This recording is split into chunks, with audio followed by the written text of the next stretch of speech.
Our group, Maya, Jingle, and Melissa, tested a microwave.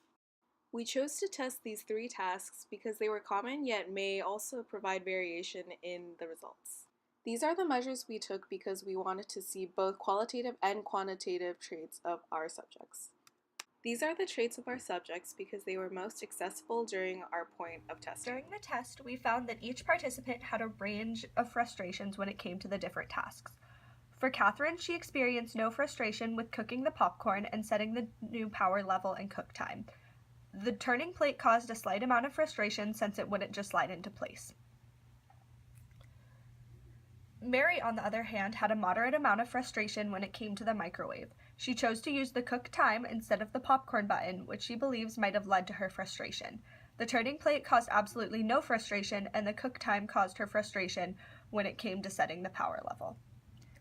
Tom, on the other hand, found all of the tasks to be non-frustrating. He said he was never frustrated, but the microwave did give him anxiety when he couldn't figure out what to do. When comparing the time it took to complete tasks, all the users found putting the plate into the microwave to take the least amount of time, while setting a time and a power level was the most time-consuming task. It was also found that the popcorn button can save people a lot of time if they choose to use it. When looking at the steps taken for each task, the tactics were fairly similar. For popcorn, our users pressed the popcorn button more often than setting a time. They all had the same tactic for putting the turning plate back in.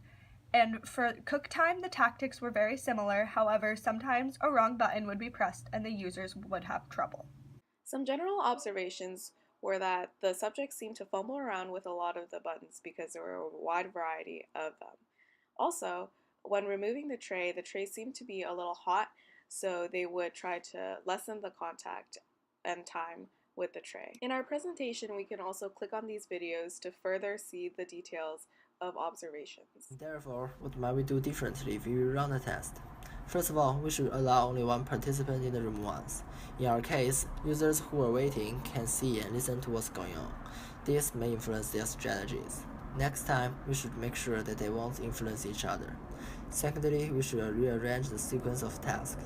After the first task, the microwave tray got hot, and users felt uncomfortable when touching it in the second task. We should let users do the second task first, so they won't be burned. Third, we should reduce overlap among tasks. After the first task, users had more knowledge about microwave, so in the third task, they may interact with the microwave better and with less frustration. This should be avoided. Fourth, in our case, users are not diverse enough.